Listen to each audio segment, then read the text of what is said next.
वो रात मुझे आज भी याद है। एक पुराना सूट, आंखों में आंसू, हाथ में एक छोटा सा बैग। मैं अपने ही घर के दरवाजे से बाहर निकाली जा रही थी और मेरे शौहर ने एक बार भी नहीं रोका।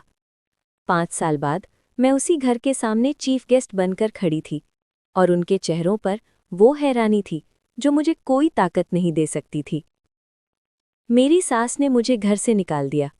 5 साल बाद जब मैं वापस आई तो सब हैरान रह गए। मेरा नाम अरीबा है। मेरी शादी को सिर्फ 2 महीने हुए थे और उस वक्त मैं दुनिया की खुशनसीब लड़की समझती थी अपने आप को। हमजा मेहनती था, खामोश था, मगर अच्छा था, या शायद मैं ऐसा सोचना चाहती थी। मेरी सास बाजी जुबैदा शुरू से ही मुझे पसंद नहीं करती थी। वजह वो कभी बोली नहीं, मगर उनकी आंखें हर वक्त मुझे जज करती रहती थीं। काम करो तो ध्यान नहीं देती, खाना बनाओ तो नमक ज्यादा है, बात करो तो लड़की की ज़बान बहुत चलती है। मैं चुप रहती, सोचती थी वक्त के साथ सब ठीक हो जाएगा। फिर वो दिन आया। एक बड़ी महफिल थी, रिश्तेदार थे, मेहमान थे।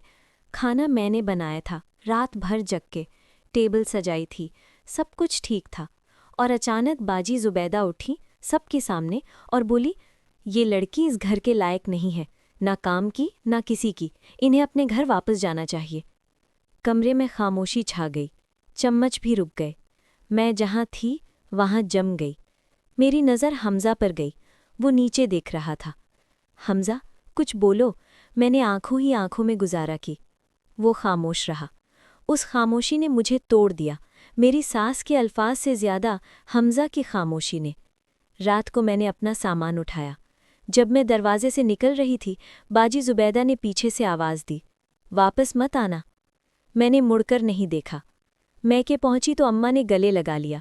बस यही था मेरे पास, अम्मा का गला और मेरी आंसुओं की खामोश दास्तान। अगली सुबह उठ के मैंने शीशा देखा।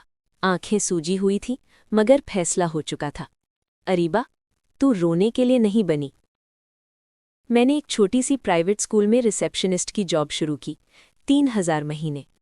पहला दिन मेरी मैनेजर ने कहा, तुम्हारे कपड़े अच्छे नहीं हैं, यहाँ इम्प्रेशन मैटर करता है। मैंने मुस्कुराकर कहा, जी। घर आके रोया और फिर सोचा, ठीक है, मैं सीखूंगी। रात को ऑफिस का काम सीखती, सुबह स्कूल जाती, वीकेंड में एक ऑनलाइन कोर्स। 6 महीने बाद प्रमोशन मिली। 1 साल में असिस्टेंट मैनेजर, 3 साल में अपनी जगह सिटी एजुकेशन नेटवर्क में सीनियर कोऑर्डिनेटर। मुश्किलें आईं।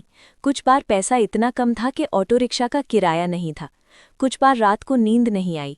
कुछ बार हमजा का ख्याल आया और आंसू भी, मगर मैं रुकी नहीं।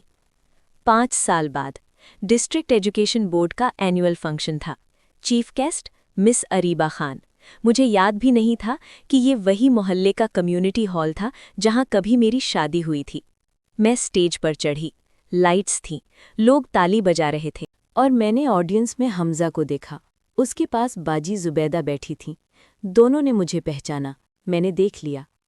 मैंने मुस्कुराई, माइक्रोफोन उठाया, अपनी स्पीच दी। प्रोग्राम के बाद हमजा मेरे पास आया।